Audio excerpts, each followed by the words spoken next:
I'll kiss the first man who walks through that gate.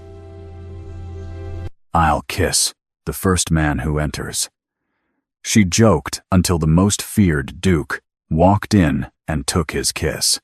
Elizabeth Harris had survived 6 years of silence, 6 years of secrets, 6 years of keeping the one truth that could bring the entire court to its knees, buried so deep she had almost convinced herself it was just a dream. But one careless moment, one foolish declaration made to silence the cruelest women in Dawnvale, was about to unbury everything. "I'll kiss the first man who walks through that gate," Elizabeth declared. The noble women laughed. Elizabeth lifted her chin, refusing to flinch. But something cold moved through her chest, a warning her body felt before her mind could catch it. Then the laughter stopped. Every woman in that courtyard froze. Because the man stepping through the castle gate was not a harmless count or a forgettable lord. He was Sean Davison, the most feared Duke of Iron Ridge. The man whose reputation alone had silenced wars before they began. The man Elizabeth had run from 6 years ago. And from the way his molten gold eyes found hers slow, deliberate, terrifyingly calm, he had heard every single word. The Duke crossed the courtyard without rushing. He stopped inches from Elizabeth's face, tilted her chin upward with one gloved hand, and smiled the smile of a man who had just won something. But what no one in that courtyard knew, not even the Duke himself, was the secret Elizabeth had been protecting for 5 years. A child, his child. A little girl with eyes the exact same shade of gold. Welcome to Forbidden Secret Love Chronicles. If you're ready for more stories, where the unexpected happens, where the forgotten rise, and where the underdogs turn the game around, hit that subscribe button right now. You don't want to miss what's coming next. Drop a comment below. Let me know where you're watching from and what's on your mind. Your thoughts are always welcome here. Don't forget to like, share, and hit that notification bell so you never miss a moment of the drama, the revenge, and the secrets waiting to be uncovered. Welcome to the family. Now, let's dive in. The coronation ball at Dawnvale Castle was the kind of event that separated the powerful from the merely wealthy, and the noble women gathered in the South Corridor knew exactly which side of that line they stood on. They had arranged themselves near the inner courtyard, with the practiced ease of women who understood that the best view of arriving guests was never from the formal entrance, but from the shadowed gallery where they could watch, whisper, and pass judgment without the burden of pretending to be gracious. Lady Celeste stood at the center of the group as she always did, her copper curls arranged with the precision of someone who had spent considerable time achieving the appearance of effortlessness. Beside her, Lady Vivienne snapped her fan open and closed in a rhythm that matched the cadence of her gossip. Lady Rosalind and the others filled in the gaps, their laughter rising and falling like music composed entirely for their own amusement. Elizabeth Harris stood among them, not quite beside them, not quite apart. She occupied that particular space that had defined her entire social existence, present enough to be included, distant enough to be forgotten, the moment something more interesting arrived. She watched the carriages roll through the outer gate, with the detached attention of someone cataloging rather than enjoying. A golden crest here, a family banner there. The usual parade of faces she had memorized over years of standing in corridors exactly like this one, smiling politely, contributing just enough to conversation to avoid the sharper varieties of cruelty. Lady Celeste was in the middle of a story about Lord Aldwyn and his insufferable hunting anecdotes when she turned, almost as an afterthought, and leveled the full weight of her attention at Elizabeth. The question was dressed in silk, but carried a blade underneath. Which noble did Elizabeth plan on charming tonight? Lady Celeste wondered aloud. Or would she spend the entire ball discussing military formations with the commanders as she always did? The other women turned. Elizabeth felt the shift in the air the way a seasoned strategist felt the moment before an ambush, the quiet before the arrows. Elizabeth answered vaguely, the way she had learned to. A non-answer designed to deflect without provoking. But Lady Celeste was not interested in deflection tonight. She pressed further, her eyes gleaming with that particular light that meant she had already decided where the conversation was going and intended to enjoy every step of the journey. Lady Vivian stepped closer. Lady Rosalind declared with the certainty of someone reciting a well-established fact that Elizabeth never kissed anyone. She was far too occupied with strategies and reports and the kind of serious business that left no room for romance. Lady Celeste smiled at that, adding in a voice soaked in false warmth that it was not about being busy, of course. It was simply that men behaved differently with women who were born to lead. Men admired such women from a respectable distance. They did not pursue them, not in the way that mattered. The words landed exactly where they were aimed. Elizabeth kept her expression composed. She had years of practice at that. The royal strategist, daughter of Commander Harris, did not flinch at social provocations. She catalogued them, filed them away, and responded with precision. That was what she did. That was all she was permitted to do. But something had been building inside her chest all evening. Something she had been carrying far longer than just tonight. 6 years of carefully maintained silence. 6 years of swallowed retorts and measured smiles, and the particular exhaustion of a woman who had made herself smaller to fit inside a world that had never been designed to hold her fully. Lady Celeste tilted her head and added one final observation in a tone of exquisite false sympathy. It must be a great comfort, Lady Celeste mused, to be so dedicated to one's duty. Some women, after all, found it difficult to balance responsibility with the more personal ambitions that other ladies enjoyed so freely. It was admirable, really, the way Elizabeth had simply accepted her situation. As though spinsterhood were a condition Elizabeth had settled into peacefully, rather than a cage that had been constructed around her one polite insult at a time. The thing building inside her chest cracked. Elizabeth heard her own voice before she had made the conscious decision to speak. It rose above the ambient noise of the courtyard with a clarity that surprised even her. Actually, Elizabeth announced, she had been thinking about kissing someone tonight. The group went still. Lady Vivian blinked. Lady Rosalind's fan stopped moving. Lady Celeste's smile froze at its edges, uncertain for the first time all evening whether she was still controlling the direction of things. Elizabeth did not stop. The words were already out, and the only thing worse than having said them would be retreating from them now. She had spent 6 years retreating, not tonight. She turned toward the castle gate, where carriages continued their steady procession, and made the declaration that would change everything. The first man to walk through that gate, Elizabeth announced. That was who she would kiss. Silence fell over the group like a heavy cloth dropped from a great height.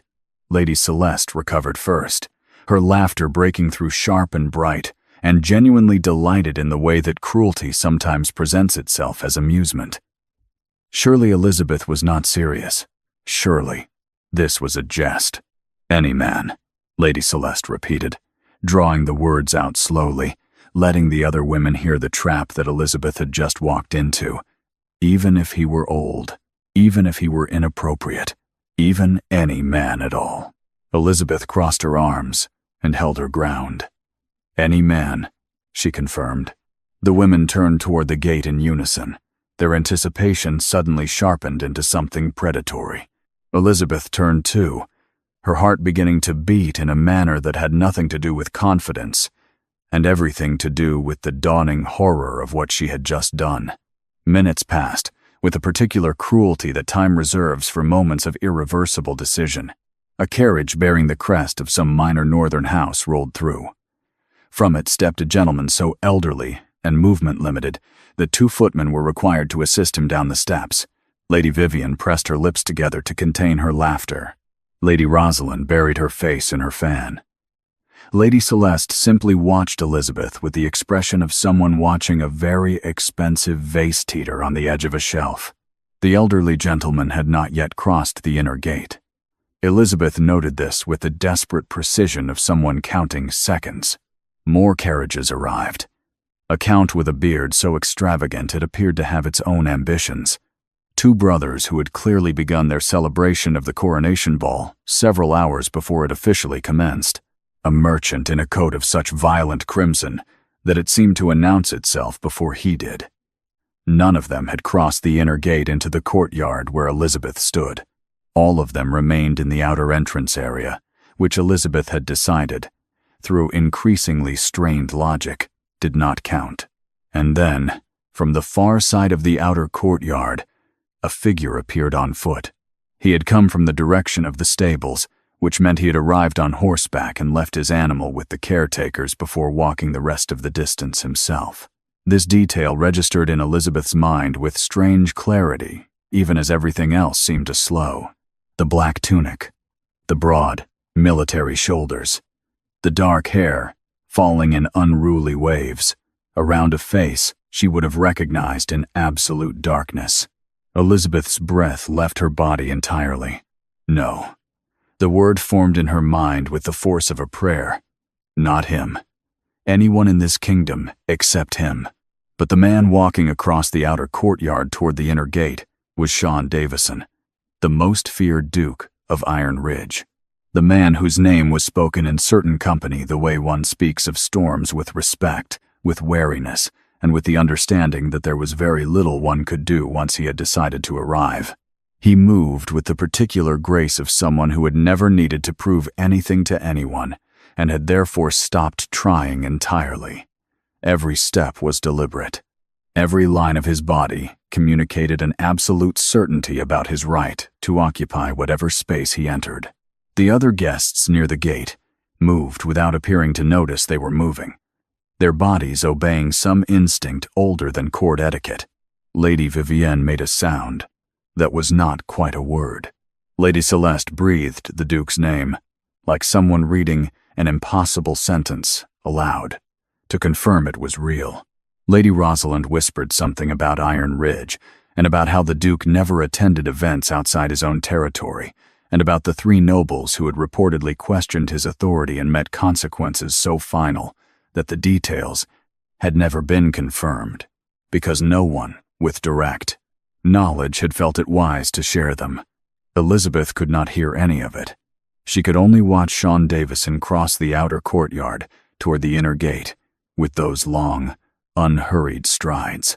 And then, in the moment before he passed through, in the precise instant that separated everything Elizabeth's life had been from everything it was about to become, his gaze lifted.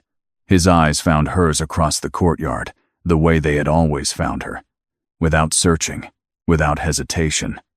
As though her location were simply a fact, he carried with him the way other men carried pocket watches. Something moved through those molten gold eyes. Recognition. A flash of something that might have been surprise if surprise were a thing the most feared Duke of Iron Ridge permitted himself to feel. And then, with the slow deliberateness of a man who had assessed a situation completely and decided exactly how to proceed, Sean Davison smiled. It was not a warm smile. It was not a polite smile. It was the smile of a predator who has just realized the terrain has shifted unexpectedly in his favor. He crossed through the inner gate. Lady Celeste's voice reached Elizabeth from somewhere that felt very far away. The Duke had just crossed. Lady Celeste's tone was a masterpiece of gleeful devastation. Elizabeth had made a vow before witnesses. Was Elizabeth truly going to honor it? Elizabeth's legs had stopped receiving instructions from the rest of her. Sean Davison crossed the inner courtyard toward her, with steps that made no concession to the social complexity of what was happening. He did not slow. He did not look away. He moved through the space between them with the same absolute certainty he brought to everything. And the women around Elizabeth stepped back without being asked, their instincts overriding their curiosity just enough to clear the path. He stopped inches from her face, close enough that Elizabeth could smell the cold night air still clinging to his tunic. Underneath it, the familiar scent of pine resin and something darker and warmer that her memory had preserved with humiliating precision for 6 years. He was looking down at her with those gold eyes and that careful, dangerous half-smile, and Elizabeth understood with perfect clarity that he had heard every word. He had heard her vow, He had heard the terms, and he had walked through that gate with full and complete knowledge of what it meant. Sean Davison raised one gloved hand and cupped her jaw with a gentleness so completely at odds with his reputation that it produced a silence in Elizabeth's mind where coherent thought had previously resided. He tilted her chin upward, and then, with the court of Donvale Castle watching in collective, breathless astonishment, the most feared Duke pressed his lips to Elizabeth's forehead. It was not the kiss of a man making a scene. It was the kiss of a man making a statement. Soft, deliberate, absolute. Gasps erupted around them. Lady Celeste made a sound like someone who had lit a fire for entertainment and discovered it considerably larger than anticipated. Lady Rosalind clutched the sleeve of Lady Vivienne so hard the fabric protested. Sean did not acknowledge any of it. His eyes, when he pulled back, stayed on Elizabeth's face with an attention so focused it felt like being the only person in a very large room. The Duke announced, in a voice pitched low enough that only Elizabeth could hear the full weight of it, that he believed they had things to discuss. He would expect her in the East drawing room at the 4th hour for tea. It was not a question. It was not quite a command. It was something in the precise register between the two that only a man who had never needed to demand anything because things simply arranged themselves according to his will could produce. Then he straightened, cast one brief, encompassing look across the assembled noblewomen, a look that communicated, without a single word, that he was aware of everything that had transpired before his arrival and had formed his own conclusions about it, and walked away toward the castle entrance with the same unhurried, predatory grace with which he had arrived. The courtyard remained silent for 4 full seconds. Lady Celeste broke it first, but for once in her life, she had nothing clever to say. Elizabeth stood exactly where Sean had left her, her chin still carrying the ghost of his gloved hand, her forehead still warm from his lips, and the full cascading understanding of what had just begun settling over her like the first cold rain of a very long winter. She had 5 years of secrets. She had a daughter with golden eyes hidden in a cottage on the eastern edge of the estate. She had a past. She had spent 6 years burying under duty and distance in the carefully constructed story of a woman who had simply chosen her career over her heart. And Sean Davison was here. Sean Davison had heard. Sean Davison had claimed her in front of the entire court with a kiss so gentle it had somehow been more devastating than any public scandal could have managed. The East drawing room, 4th hour. Elizabeth pressed her hand briefly to her forehead where his lips had been, and closed her eyes. The night had barely begun. 6 years earlier, the world had been arranged differently. The war between the Northern Territories had not yet ended, and Donvale had been a castle under the particular tension of a household adjacent to conflict formal on the surface, fraying underneath. Elizabeth had been 22, newly appointed as the junior strategist to her father, Commander Harris, and still learning the particular art of being the most capable person in a room while ensuring the men in that room never felt threatened enough to notice. She had been reviewing supply line documents in the East Library when the door opened, and a man walked in who was not supposed to be there. Sean Davison had been 26. Not yet the most feared Duke. Still carrying the title of Crown Prince of Iron Ridge, though he wore it the way he wore everything as though the designation were a garment chosen by someone else, that he had simply decided to make fit through the force of how he carried himself. He had stopped when he saw her. She had looked up from her documents. Neither of them spoke for a moment that lasted longer than the social rules of the time strictly permitted. Elizabeth asked what he wanted. Sean told her he had been looking for the northern maps. Elizabeth told him they were on the 3rd shelf from the left, and returned her attention to her documents. He did not retrieve the maps immediately. He stood at the door for another moment, then crossed to the 3rd shelf from the left, located the maps, and instead of leaving, pulled a chair to the table where Elizabeth was working and sat down. She looked up again. He spread the northern maps beside her supply line documents without asking permission and said nothing, simply began working, as though they had agreed to this, as though the library had always been a shared space between them. Elizabeth should have dismissed him. The daughter of Commander Harris had no business sharing a workspace with the Crown Prince of Iron Ridge without a formal arrangement and appropriate witnesses. The rules were clear, and Elizabeth had spent her entire life operating within them, precisely because she understood that the rules were the only protection a woman in her position had. She did not dismiss him. They worked in silence for 2 hours. Then, Elizabeth found an error in the Northern supply calculation that would have resulted in a critical shortage during the 3rd month of any extended campaign. She pointed it out, without preamble. Sean leaned over to look at where her finger rested on the document, and was quiet for a moment before acknowledging that she was right and that no one else had caught it. It was the beginning of something neither of them named for a long time. They met in the library 4 more times over the following 2 weeks, always by what both of them pretended was coincidence, and neither of them believed. They argued about strategy the way 2 people argue when they respect each other's minds and are therefore completely unwilling to concede. Sean had grown up with the assumption that authority was inherent. Elizabeth had grown up understanding that authority had to be earned continuously by those the system did not automatically extend it to. These were not compatible philosophies, and they produced arguments of extraordinary quality. On the night of the harvest gathering, Sean found Elizabeth on the south terrace escaping the noise of the feast. He had brought 2 glasses of wine. He had not pretended this was accidental. He handed her a glass and stood beside her at the railing, and they looked out over the dark grounds of Dawnvale in a silence that was completely different from any silence they had shared before. Elizabeth asked him why he was still there, instead of inside with the other nobles. Sean told her that the library felt empty when she was not in it, and had discovered that apparently so did every other room. It was the most unguarded thing he had ever said to her. Elizabeth looked at him, and found that he was already looking at her with an expression that the Crown Prince of Iron Ridge had no business wearing open, uncertain, entirely without the armor of his reputation. She kissed him first. What followed was not reckless in the way that scandals are reckless. It was reckless in the quieter, more permanent way of 2 people who had found something true and chosen it without fully understanding what choosing it would cost. They had one night.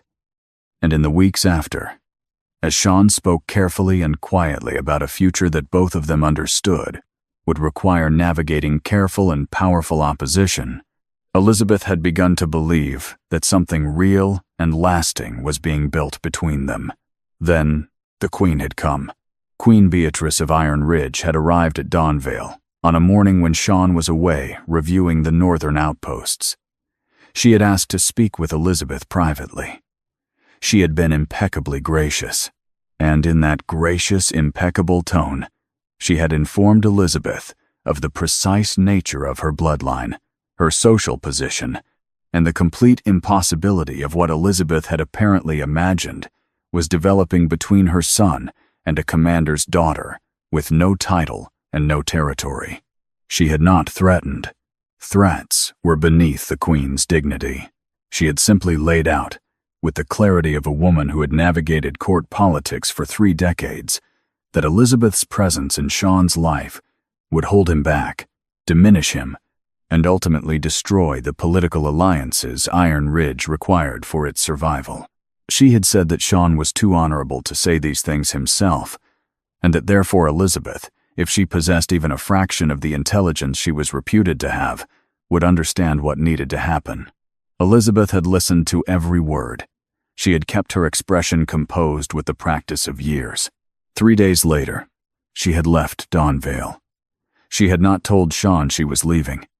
She had not left a letter. She had taken a posting at the Western Garrison that her father had offered months before, and she had not looked back. She had not known, when she left, that she was carrying his child. The coronation ball was well underway by the time Elizabeth composed herself sufficiently to enter the main ballroom. The great hall of Dawnvale burned with the light of 100 chandeliers, their crystals scattering brilliance across gowns and medals, and the careful, performative smiles of people who were always watching and always being watched. Elizabeth moved through the edges of the room in her deep rose gown, with the practiced ease of someone who had learned to occupy spaces without drawing attention. She spoke with the right people. She smiled at the appropriate moments. She kept her eyes from moving toward the far side of the room, where she was aware, with every nerve she possessed, that Sean Davison stood in conversation with a group of senior lords, his dark head slightly above the rest, his presence commanding the geometry of the gathering around him without any apparent effort. She had gone to the east drawing room at the 4th hour as instructed, because refusing would have produced more complications than attending. She had sat across from him at a table, set with impeccable formality, and met his gold eyes with every controlled composure she had spent 6 years constructing. He had poured the tea himself.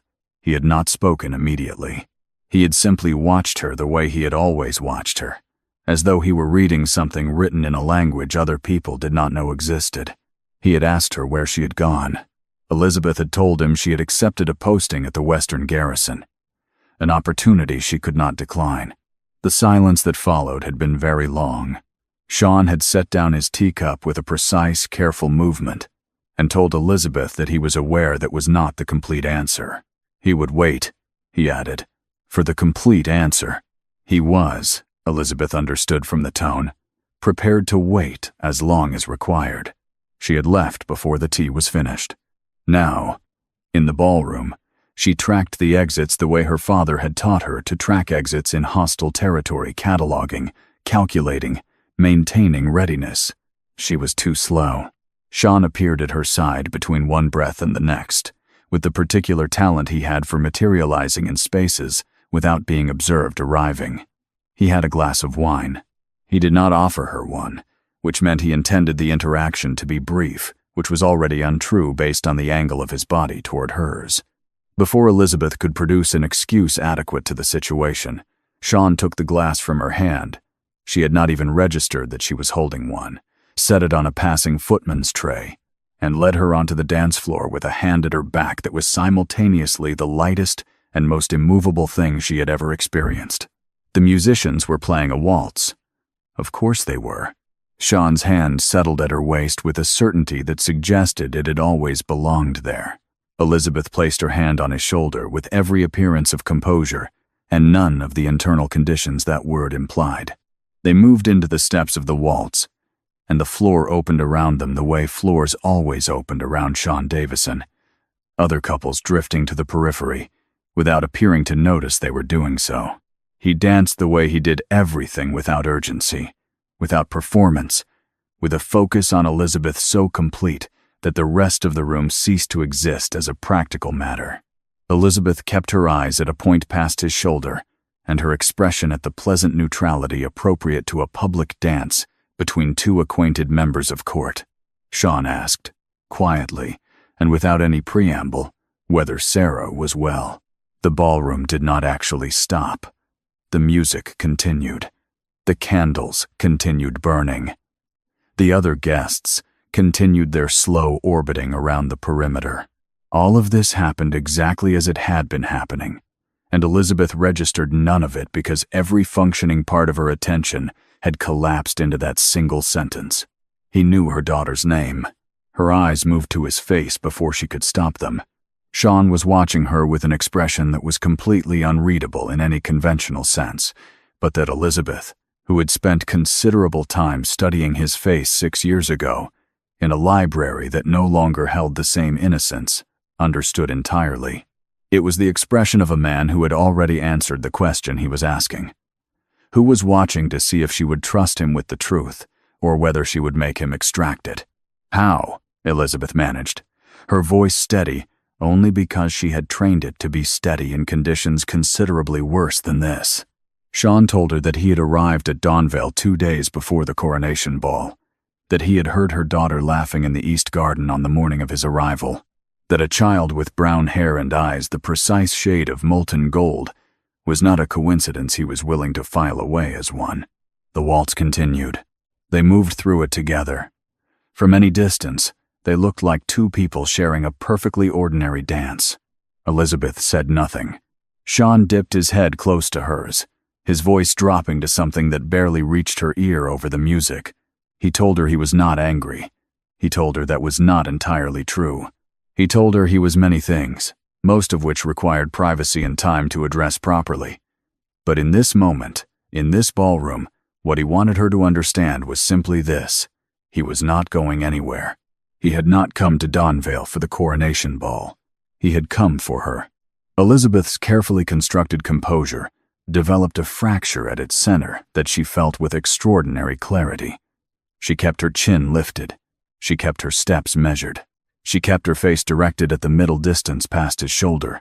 And then Sean did what he had done at the gate, what he had always done, what he had been doing since a library 6 years ago, when he had sat beside her without permission and simply refused to observe the appropriate distance. He acted without warning, without negotiation, without any of the social choreography that every other interaction in this ballroom was performing around them.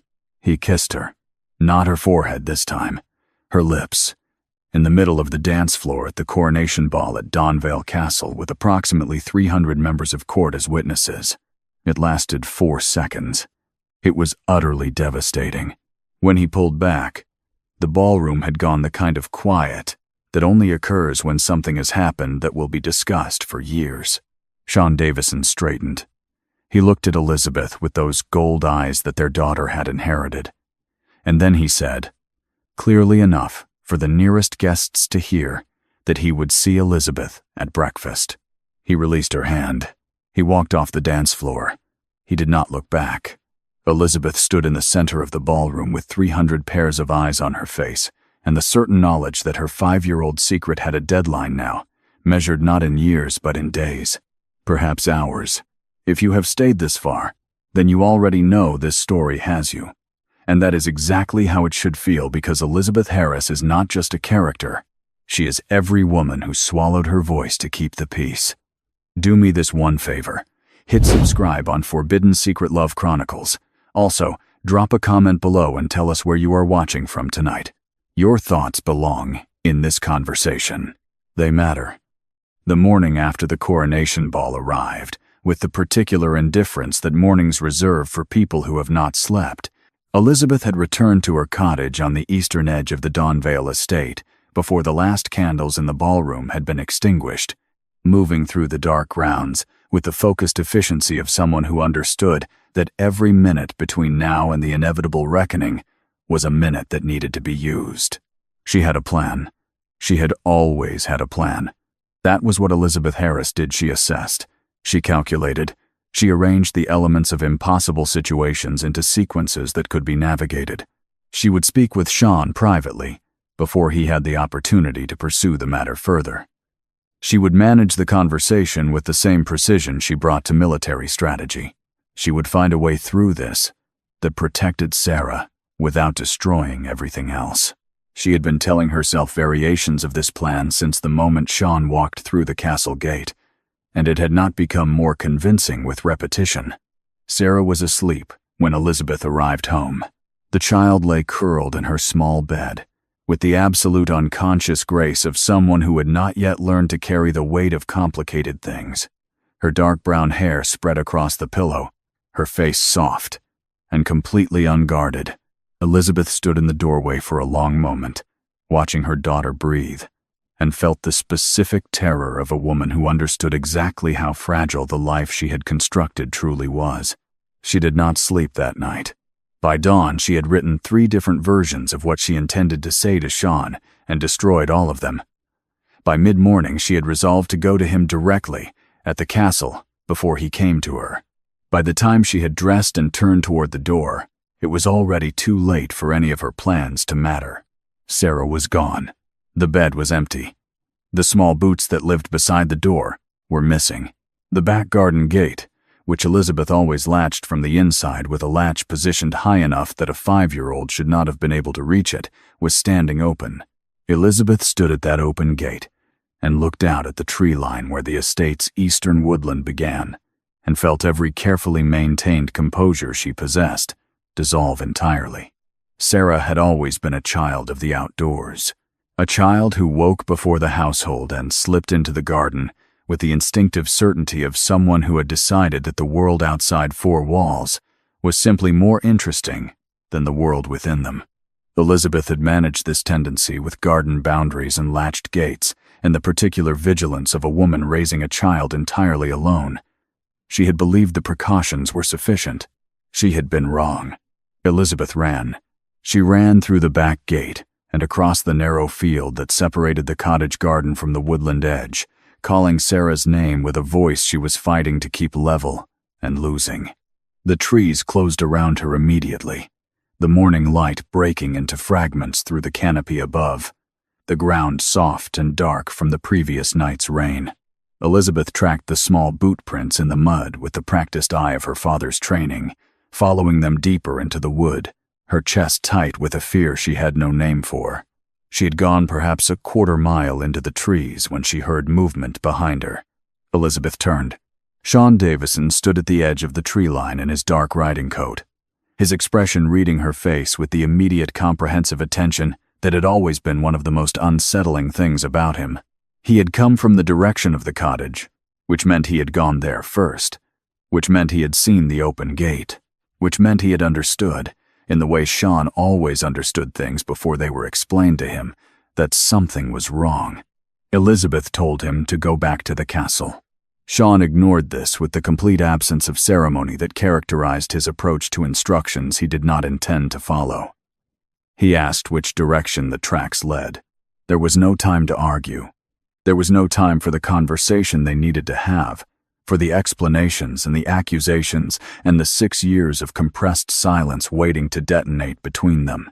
There was only Sarah, somewhere in these woods, and the cold morning air, and the small boot prints leading northeast into trees that did not care about the social complexities of who was searching through them. Elizabeth pointed northeast. They moved through the woodland together in a silence that had nothing comfortable about it. This silence had edges. It had the specific texture of two people operating in the same direction while carrying an enormous weight that neither of them was currently putting down. The tracks led them deeper. The trees grew older and larger as they moved away from the estate's boundaries, the canopy thickening until the morning light reached the ground only in narrow columns. Elizabeth tracked, and Sean moved beside her with the quiet of someone who had spent years in difficult terrain and understood how to occupy it without disturbing it. They heard Sarah before they saw her. The sound was crying, but the particular kind of crying that comes after a child has been frightened and lost and has been holding the fear in for as long as small reserves allow before everything releases at once. Elizabeth broke into a run. The clearing was small, ringed by oak trees, old enough to have witnessed several generations of human difficulty, their roots rising from the ground in great curved arches. Sarah sat at the base of one of them with her knees pulled to her chest and her face buried in her arms, and her small shoulders shaking with the effort of crying without making the full sound of it, which was somehow worse than if she had been wailing. Elizabeth crossed the clearing and dropped to her knees in the wet earth without any consideration for the rose gown she was still wearing from the night before. She gathered her daughter into her arms and held her with the fierce completeness of a woman who had spent 5 years ensuring that this child never felt the particular variety of alone that Elizabeth herself knew too well. Sarah cried properly then, the sound releasing fully now that arms had arrived, her small hands gripping Elizabeth's sleeves with the desperation of someone who had been waiting for exactly this. Elizabeth was aware, without looking, of Sean Davison stopping at the edge of the clearing. She was aware of the precise moment he saw the child's face. Sarah had Elizabeth's dark hair and Elizabeth's fair skin, but the eyes looking out over Elizabeth's shoulder at the man standing at the clearing's edge were not Elizabeth's eyes. They were molten gold, red-rimmed from weeping, and entirely, unmistakably the eyes of the most feared Duke of Iron Ridge. Sean did not move immediately. He stood at the edge of the clearing with an expression Elizabeth could not see directly, but could feel the way one feels, a change in the air pressure before weather arrives. Then he crossed to them, slowly, and crouched in the mud beside them both without any consideration for his coat or his dignity or the social architecture of the moment. He did not reach for the child. He understood, without being told, that Sarah did not know him, and that a strange man reaching for a frightened 5-year-old in a forest clearing was not a comfort, but an imposition. He simply made himself present at the same level as the child, and waited with the patience of a man who had learned that some things could not be rushed. Sarah looked at him from the safety of her mother's arms. She studied his face with the thorough assessment of a child who had learned that the world was worth examining carefully. Then she asked Elizabeth who the man was, in a voice still thick from weeping. Elizabeth looked at Sean over the top of their daughter's dark hair. Sean looked back at her with those gold eyes, and that expression she could not fully read but understood completely. The expression of a man who had just had the shape of the last 6 years rearranged in a single moment, who was holding the weight of it with the same controlled stillness he brought to every impossible thing. Elizabeth told Sarah that the man's name was Sean, that he was an old friend. Sean did not correct this. He simply held the child's gaze and said, very quietly, that he was pleased to meet her, that he had heard she was very brave for coming into the woods alone. Sarah considered this with the solemn seriousness of a child receiving a compliment she was not certain she had earned. Then she informed Sean that she had not been brave, she had been frightened, and that being frightened in the woods was not the same as being brave in the woods, and she knew the difference. Sean told her that was one of the wisest things he had heard said all morning. Something in Sarah's posture shifted fractionally. The grip on Elizabeth's sleeves loosened by a small but measurable degree. They returned to the cottage with Sarah between them, her small hand in Elizabeth's on one side and, by the time they reached the woodland edge, tentatively in Sean's on the other, a development that had occurred so gradually and naturally that none of the three of them could have identified the exact moment it happened. Sarah was settled with warm milk and her small brown rabbit and the patient attention of the cottage's housekeeper before Elizabeth and Sean faced each other properly across the small main room with its low-beamed ceiling and its fireplace, and its evidence everywhere of a life built deliberately and carefully for two. Sean waited. Elizabeth sat down in the chair nearest the fire because her legs had made a unilateral decision about the morning. She looked at her hands in her lap. Then she looked up at Sean, and she told him everything. She told him about the Queen's visit. She told him about the precise language Queen Beatrice had used, the bloodline assessment, the political calculus, the gracious and devastating clarity with which the Queen had explained Elizabeth's position and its implications for Iron Ridge's future. She told him about the Western garrison posting, and the 3 days she had spent suspended between the life she had been building toward and the life she understood she was being required to leave behind. She told him that she had not known about Sarah when she left, that she had discovered it 3 weeks after arriving at the garrison, alone, in a room she did not yet know how to call temporary. She told him she had made the choice she believed was the only choice available to her. She did not dress this in better clothes than it deserved. Elizabeth Harris had never been a woman who softened the edges of her own decisions to make them easier to hear. She had done what she had done. She had been wrong in ways that could not be argued around. She was not going to ask Sean to reach a different conclusion as a courtesy to her. Sean stood at the fireplace without speaking for a long time. When he turned, his face held what Elizabeth had expected: anger. Yes, the kind that sits in the jaw and the set of the shoulders, but underneath it, holding it from becoming something destructive, was something quieter and heavier. Something that looked, in the low morning light of the cottage, very much like grief that had simply been waiting for a room to sit down in. Sean said his mother's name once. Just the name. The way a person sets down something they have been carrying too long without realizing the full weight of it until their hands are finally empty. Then he crossed to the chair opposite Elizabeth, sat down, and told her they were going to Iron Ridge. Not a question. Not an invitation. A fact being established about the shape of what came next. Elizabeth asked about the practicalities of moving a child, about the disruption of it, about Sarah's routines and her comfort, and the considerable distance between Dawnvale and Iron Ridge. Sean told her that Iron Ridge was Sarah's home by blood and by right, and that he had already lost 5 years of his daughter's life through no decision of his own, and that he did not intend to negotiate the terms of the time that remained. The fire crackled between them. Outside, the garden returned to its ordinary morning sounds, as though the day had decided to resume normal proceedings, regardless of what had just been dismantled inside the cottage walls. Elizabeth stood. She straightened her ruined rose gown with the automatic precision of a woman who had spent years maintaining appearances in conditions that did not support them. She told Sean she would need 2 days to arrange Sarah's belongings and her own affairs. Sean told her she had one. The journey to Iron Ridge took 5 days by carriage, and the landscape changed so gradually, and then so completely, that Sarah could not have identified the precise moment the world outside the window became a different world. She spent the first day pressed against the glass, cataloging everything with the silent intensity of a child conducting serious research. She spent the second day directing questions at Sean with the thorough relentlessness of someone who had identified a reliable source and intended to use it fully.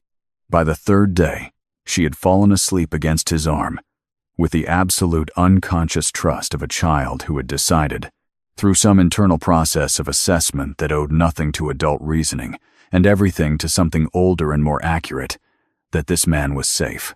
Elizabeth watched from the opposite seat and said nothing.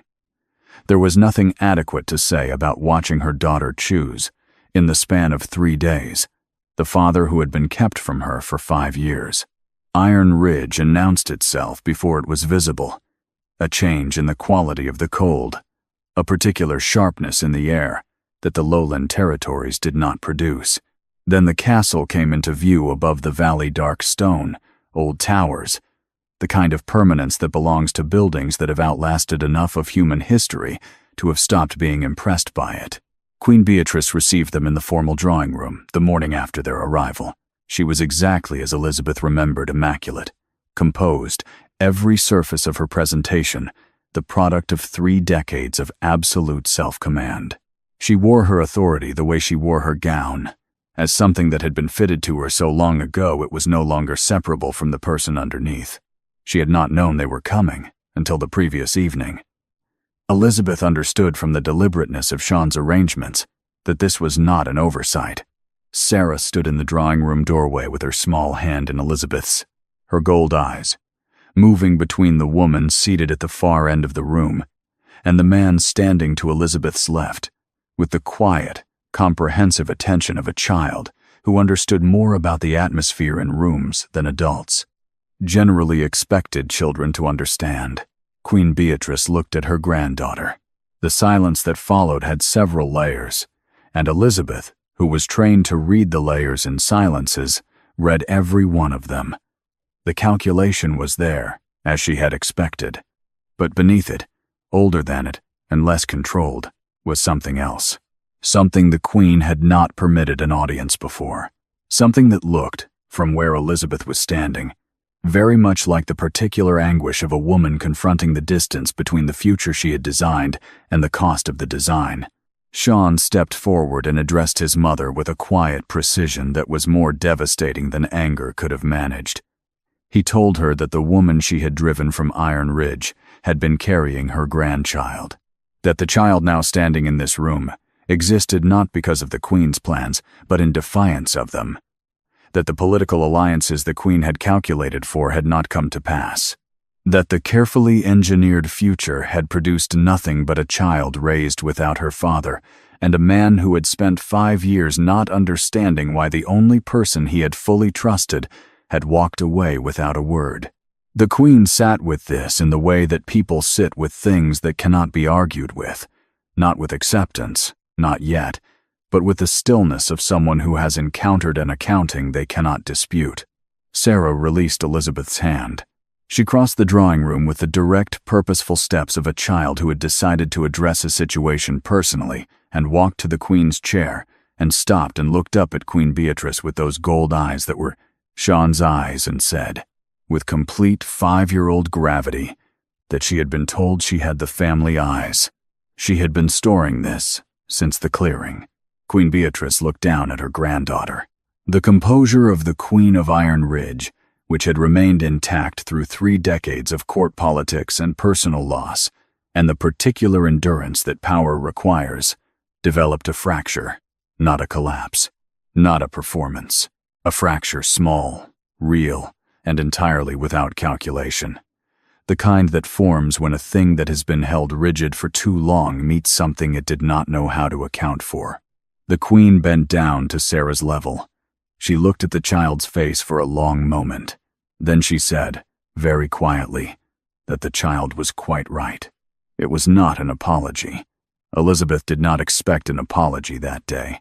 The damage of 6 years did not resolve in a single drawing room, regardless of how significant the scene within it.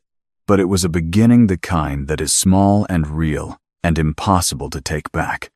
And Elizabeth, who had spent her career understanding that everything consequential was built on small beginnings, recognized it for what it was. The months that followed were the most difficult and the most honest of Elizabeth's life. Iron Ridge in winter was a castle that made no concessions to comfort for the sake of appearance. It was cold in the way that old stones are cold comprehensively, without apology, with the kind of chill that sits in the walls and requires genuine fire to address. Elizabeth navigated its geography and its social landscape and its complicated human architecture with the patience she brought to difficult territory, which was to say methodically, without hurry, learning the specific nature of each obstacle before attempting to move it. There were days when the weight of being the woman Sean Davison had brought home without formal ceremony and without the court's prior preparation felt like wearing a title that had not yet been confirmed. There were conversations with the Queen that required every diplomatic resource Elizabeth possessed, and then a few she had to construct on the spot. There were moments in the castle's great corridors when Elizabeth caught the measuring looks of the household staff and the assembled court, and understood that she was still being assessed, that the jury of Iron Ridge was still deliberating, and that the verdict would not be quick. But there were also mornings in the library. The Iron Ridge Library was larger than Donvale's and considerably colder, but it had better maps, a detail Elizabeth had noted, with the automatic professional appreciation of a strategist encountering good materials. She had begun spending her mornings there within the first week of their arrival, reviewing the northern supply arrangements that Sean had mentioned were in need of restructuring. On the 3rd morning, she arrived to find Sean already there, seated with his tea and his own documents, exactly as he had sat in a Donvale library years ago, without ceremony, without explanation, simply present. Elizabeth had looked at him across the library. He had looked back. Neither of them spoke about what it meant that this was still possible, that 6 years and all their damage had not changed the fundamental fact that these two people occupied shared spaces with more ease than they occupied separate ones. She sat down and opened her maps. He returned to his documents. They worked in silence until mid-morning, and then argued about the eastern distribution routes with the same quality they had always brought to arguing, which was the quality of two people who respected each other's reasoning enough to refuse to concede it easily. It was not recovery exactly. Recovery implied a return to a previous state, and the previous state had been a library at Donvale 6 years ago before the world had rearranged itself around them. This was something different, something that was being built rather than rebuilt, on a foundation that was the same but in a structure that accounted for everything that had happened to it. Sarah flourished at Iron Ridge, in the way that children flourish when they have been given sufficient space and sufficient attention simultaneously, a combination that is rarer than it should be, and that Sarah received from both her parents in a natural, collaborative manner that neither of them had discussed or arranged, but that had simply emerged as the obvious approach. She learned the castle's geography with the focused efficiency of someone conducting a survey. She established opinions about the kitchen's offerings, the stablemaster's methods, the appropriate route for an evening walk, and the inadequacy of various pairs of boots that had been ordered on her behalf. She informed adults of her conclusions without apology and with a directness that made the household staff exchange looks that were equal parts exasperation and concealed amusement. She was, Elizabeth understood, with a pride she had given up pretending was not enormous, entirely herself. The Queen's apology came 4 months after their arrival, on a morning in late spring when the kitchen garden had begun to produce its first results, and Queen Beatrice had apparently decided that the time was correct and that the setting was irrelevant. She found Elizabeth among the herb beds and spoke without preamble, which was, Elizabeth had come to understand, the Queen's version of vulnerability, the willingness to abandon the ceremony that ordinarily buffered her from direct exposure. It was not a long apology. Queen Beatrice had never been a woman who produced unnecessary length in anything, and Elizabeth would not have trusted the apology more if it had been elaborated.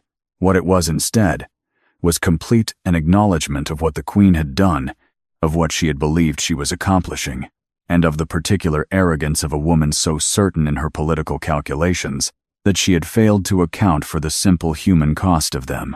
Elizabeth received it standing among the herb beds in the spring morning, her hands still carrying the dirt of the garden, and felt something in her chest that had been clenched for 6 years release with the quiet finality of a thing that had been waiting for exactly this moment and could now, at last, be set down. She did not forgive everything that morning. Forgiveness of the comprehensive variety that covers every acre of damage at once was not a thing Elizabeth believed in or trusted. But she began it. She extended the beginning of it with the same deliberate care she brought to every undertaking that mattered, and the Queen received it with a dignity that, for the first time, Elizabeth found she could respect without reservation. When Elizabeth understood that she was carrying Sean's second child, she told him in the library on a Tuesday morning in autumn, setting down her pen mid-sentence in a supply document because the moment had arrived and waiting for a better one seemed beside the point. Sean looked up from the estate records he was reviewing. He looked at her for a long moment with those gold eyes, reading her face with the complete attention he had always brought to her. Then he stood and crossed to her side of the table and held her not carefully, not as though she were fragile, but with the precise recognition of a man who understood the full weight of what he was holding and intended to hold it properly. The sun arrived in the deep of winter, when Iron Ridge was white to its highest towers, and the fires in the great hall had been burning since October. He came into the world in the gray pre-dawn hours, with dark hair and his mother's sharp green eyes, and the particular focused expression of a person who has arrived somewhere and immediately begun assessing the situation. Sarah was permitted into the chamber shortly after dawn, escorted by the Duchess's attendant with the gravity appropriate to a significant occasion.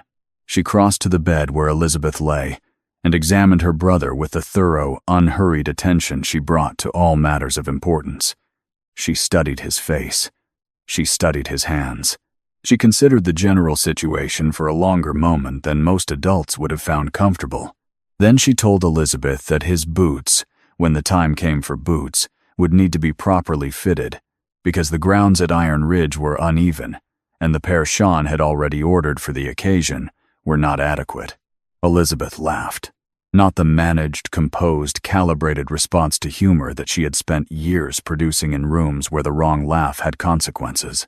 A proper laugh, full and unguarded, the kind that surprised her with its own completeness and seemed to fill the cold stone chamber with something entirely at odds with its architecture.